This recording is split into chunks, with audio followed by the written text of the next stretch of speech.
دیکھیے یہ کتاب ہمارے کتب خانے کی ہے اور اس کے اتنے ایڈیشن چھپ چکے ہیں. دیکھ رہے ہیں آپ اس کی ضخامت کتاب کی. اس کا نام ہے ہابسن اینڈ جابسن. کتاب کا نام ہے ہابسن اینڈ جابسن. یہ انگریز ہنری یولے نے یہ کتاب آج سے 150 برس پہلے لکھی ہے. یہ انگریزی زبان کی ڈکشنری ہے, لغت. اس میں اور دیگر ڈکشنریوں میں فرق کیا ہے وہ بتانا چاہ رہا ہوں. ہوا یہ کہ جب انگریز آئے ہندوستان تو یہاں 50 60 70 برس گزر گئے, ان کو 100 سال گزر گئے, اور پھر وہ حکومت پورے ہندوستان پہ کرنے لگے. تو انگریز امڑ کے یہاں آنے لگا. بڑی بڑی کوٹھیاں مل گئیں, بڑے بڑے آفیسر آئے. کلکتے میں چھا گئے, ایسٹ انڈیا کمپنی تھی, بمبئی میں چھا گئے, کراچی, یہ کراچی سب انہی کا بنایا ہوا ہے, کلفٹن وغیرہ یہ سڑکیں وڑکیں سب وہی انگریز بنا کے گئے تھے. نام بھی انہوں نے انگریزی رکھے, کلفٹن, یہ کیمل اسٹریٹ اور یہ فلانی اسٹریٹ, یہ سب انگریزی نام کس نے رکھے؟ انگریزوں نے رکھے. تو کراچی بھی بنایا. ساحل علاقے انہیں بہت پسند تھے, بمبئی میں رہے, کلکتے میں رہے, لکھنؤ بھی آئے, حکومت کی, الہ آباد میں رہے, میسور میں رہے, سرنگا پٹم میں رہے, گوالیار میں رہے, الہ آباد میں رہے, کانپور تو ان کا کینٹ تھا, فوج رہتی تھی انگریزوں کی, بہت سی چھاونیاں تھیں ان کی, میرٹھ وغیرہ, یہ وہ دلی میں رہے, وہ تو دارالحکومت تھا ان کا. پورا یہ پنجاب, یہ پورا سندھ, یہ پورا پشاور, یہ سب ان کے قبضے میں تھا. پورے ورلڈ پہ ان کی حکومت تھی. اب ہندوستان جب آئے تو وہ ذرا تہذیب سے متاثر ہوئے اور ان کے بچے پیدا ہوئے ہندوستان میں. جیسے کراچی میں اگر کسی بیرونی صوبے کے آدمی کا بچہ کراچی پیدا ہو جائے اور یہاں پڑھنے لکھنے لگے اور بڑا ہو جائے 20-22 برس کا, تو آپ نہیں پہچان سکتے کہ یہ کس صوبے کا ہے. آپ کی طرح اردو بول رہا ہے, آپ کی طرح کپڑے پہنے ہوئے ہیں, بات چیت آپ کی طرح کر رہا ہے, رکھ رکھاؤ اس کا تہذیب آپ کے ساتھ اٹھ رہا ہے, بیٹھ رہا ہے, کھا رہا ہے, پی رہا ہے, بلیسوں میں جا رہا ہے, تو آپ کا جیسا لگے گا. تو انگریزوں نے ظاہر ہے کہ بہت کوشش کی, شیروانیاں پہننے لگے, چوڑی دار پیجامہ پہننے لگے, مسلمان جو کپڑے پہنتے تھے وہ پہننے لگے. ان کے بچے اور متاثر ہوئے. تو جب وہ اسکول کالج جانے لگے تو ظاہر ہے کہ اردو کے لفظ, ہندی کے لفظ ہندوستانی بچوں سے سنے, گھر میں بولنے لگے. پھر وہ انگریزوں کے خاندانوں میں لفظ رائج ہو گئے. ملکہ وکٹوریہ کو پتا چلا کہ بھائی وہاں جو انگریز رہ رہے ہیں, جو زبان انگریزی بول رہے ہیں, اس میں انہوں نے کچھ ملاوٹ کر لی ہے زبان میں, اور وہاں کے مقامی لفظ بھی زبان میں انگریزی میں شامل کر لیے. تو ملکہ نے اس ہنری کو بھیجا اور ہنری سے یہ کہا کہ تم وہ سارے لفظ لے کر ایک پوری لغت بنا کے لاؤ جو اردو کے لفظ انگریزوں نے لے لیے. اور یہ انگریز خود کہتے ہیں, ان کو بیچاروں کو جن نے پڑھے لکھے انگریز ہیں ان کو پتا ہے. مثلا جیسے جنگل لفظ ہے تو انگریزی میں جنگل ہی ہے, اردو کا لفظ ہے لیکن وہ جنگل ہے. اس طرح بہت سے لفظ ان کے یہاں ایسے پائے جاتے ہیں انگلینڈ میں کہ جو اردو کے ہیں لیکن وہ اس کو انگریزی سمجھ کے بولتے ہیں.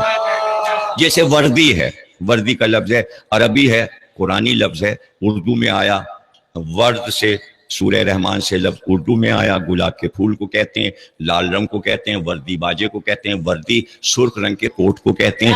وہ سارے معنوں میں انگریز وردی بولتا ہے, وہ سمجھتا ہے یہ انگریزی کا لفظ. ابھی وردی پہنے ہوئے, آفیسر وردی پہنے ہوئے. تو اس طرح کے بہت سے لفظ ملکہ نے کہا بھائی یہ لفظ بنا کے لے آؤ, اور ساری لغت تیار کر کے. وہ کلکتے آیا, اس نے کہا یہاں انگریز زیادہ ہیں, تو ایک ہوٹل میں ٹھہر گیا. رات جو ہوئی تو بیٹھا یہ کتاب لکھ رہا تھا. دیکھیں کتنی موٹی کتاب ہے یہ, کتنی باریک باریک لکھی ہوئی ہے. اس سے اندازہ کیجئے کہ اس میں میٹر کتنا ہے اور کتنے لفظ ہیں, اس کی تشریح کتنی ہے.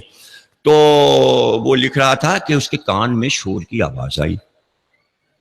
اس نے کھڑکی کھولی, دیکھا ایک بہت بڑا مجمع آ رہا ہے, اور سب کالے کپڑے پہنے ہوئے, سارے کالے کپڑے پہنے, اور گورے گورے گورے گورے چہرے, گورے ہیں اور کپڑے کالے پہنے ہوئے. اس نے کہا چلو یہ تو کوئی نئی چیز ہے, میرے کام آئے گی لکھنے کی, دیکھیں تو یہ کیا ہے. نیچے اتر کے سڑک پہ آیا, کچھ لوگوں سے پوچھا کیا ہے, کہنے لگے کیا نئے آئے ہو؟ کہا میں تو انگلینڈ سے آیا ہوں. اچھا یہ آج شب عاشور ہے, یہ ہر سال ایک جلوس ادھر سے جاتا ہے. کہنے لگے یہ تو انگریزوں کا علاقہ ہے. ہنری کہنے لگا یہ تو انگریزوں کا علاقہ ہے, تو یہ جلوس اس طرح کے تو مسلمان نکالتے ہیں. کہنے لگے یہ انگریز کے بچے ہیں سب, یہ یہاں ہندوستانیوں کے ساتھ رہتے رہتے ماتمدار ہو گئے, انہوں نے دیکھا کہ مسلمان بچے علم نکال رہے ہیں اور تعزیے نکال رہے ہیں، ماتم کر رہے ہیں، یہ بھی ان کی طرح ماتم کرنے لگے. اب ہر سال ان کے یہ بھی تعزیہ بناتے ہیں، علم بناتے ہیں، تابوت بناتے ہیں، اور شب عاشور یہ ماتم کرتے ہیں. تو کہنے لگے یہ کہہ کیا رہے ہیں، یہ کہہ کیا رہے ہیں؟ تو اس نے کہا کہ غور سے سنو کیا کہہ رہے ہیں. یہ ماتم کر کے کہہ رہے ہیں حسن حسین حسن حسین حسن حسین. اب اس نے سنا ہنری نے ان سے بھی اب قریب گیا کہ لڑکے انگریز کیا کہہ رہے ہیں، اور ماتم کر رہے، سینے پہ ہاتھ مار رہے. تو اس نے غور سے سنا تو اس کے سمجھ میں یہ آیا کہ یہ سب کہہ رہے ہیں Hopson Jobson Hopson Jobson Hopson حسن حسین حسن حسین ہاپسن جابسن حسن حسین حسن حسین.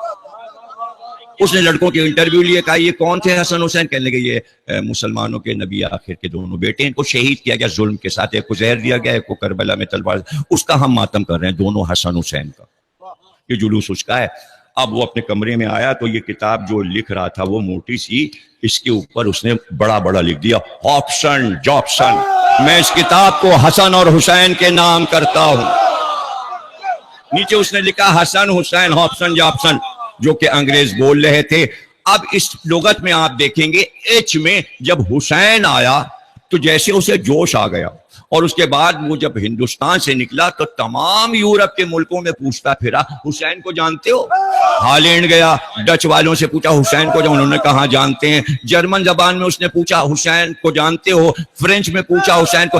جس نے جو تلفظ کیا، فرینچ کا تلفظ بھی لکھا ہے کہ حسین کیسے بولا جاتا ہے، جرمن زبان، ڈچ زبان، اسپینش میں، لاطینی میں، دنیا کی ہر زبان میں بتایا حسین کیسے بولا جاتا ہے.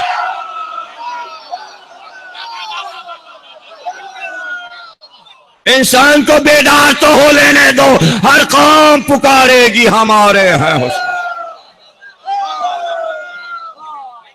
تو اس ڈکشنری کا نام اس نے حسن حسین رکھ دیا. اب اس میں آپ کو لفظ ملے گا جو عام طور سے لغت نویس نہیں لکھتے. اس میں امام باڑہ بھی لکھا ہوا ہے، اس میں تابوت لفظ بھی لکھا ہوا ہے، اس میں علم لفظ بھی لکھا ہوا ہے، اس میں تعزیہ لفظ بھی لکھا ہوا ہے. اس نے تمام شیعہ جو لفظ بولتے ہیں عزاداری میں، عزاداری لفظ بھی لکھا ہوا ہے، اور اس نے بتایا کہ یہ سارے لفظ یہ انگریز لے گئے. اب ہندوستان آزاد ہو گیا.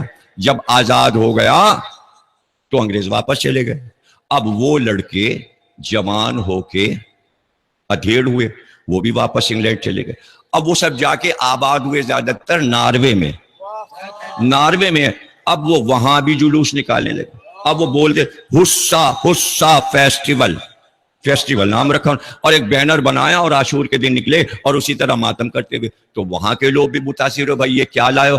کہنے لگے ہم ہندوستان سے لائے، اور بہت بڑی شخصیت حسین تھی، ان کی یادگار ہم مناتے ہیں اور یہ جلوس نکالتے ہیں. وہاں کے لوگ بھی شریک ہو گئے. اب ہر سال عاشور کو ناروے میں انگریزوں کا جلوس حصہ فیسٹیول نکلتا ہے. تو عاشور کے دن آپ دیکھیں گے لائف کربلا دیکھیے گا، آتا ہے لائف عراق ٹی وی، تو آپ دیکھیں گے کہ کون کون سی قومیں امام حسین کے روضے میں آ رہی ہیں. تو جسے اللہ اصطفیٰ کر لے، چن لے، اپنی محبت کا مرکز بنا لے، تو اس کے مقابل تاریخ میں کون سی ہستی آ سکتی ہے؟ علی ایک ایسی ہستی تھے کہ اللہ نے انتخاب کر لیا تھا تاکہ ان سے ہدایت ہو. یعنی دنیا کی ساری سیاستیں تمہیں گھیر لیں لیکن علم سکھاتے رہنا، علم انہیں ان کا جہل دور کرتے رہنا. اس لیے کہا علم زندگی ہے، جہالت موت ہے. علی سے زیادہ علم پہ کوئی دنیا میں نہیں بولا، علی سے زیادہ علم پہ اقوال کسی کے نہیں پائے جاتے. علی نے بتایا کہ علم کی شان کیا ہے. اسی علی پر یہ افتاد ڈال دی گئی کہ سب بیعت کر کے باہر نکل گئے. اور اس کے بعد علی نے بتا دیا کہ کون بیعت کر کے ابھی پھر جائے گا. نام بتاتے گئے، ایک اور آیا کہ یہ تو میرا قاتل ہے. پھر بلایا کہ بیعت کر. لوگوں نے کہا یہ آپ کا قاتل ہے، مار ڈالوں. کہا اس نے ابھی جرم کہاں کیا جو مار ڈالوں. علی وہ ہے جو اپنے قاتل کو پہچانتا ہے اور چھوڑ دیتا ہے. دنیا علی کو کہاں سمجھی.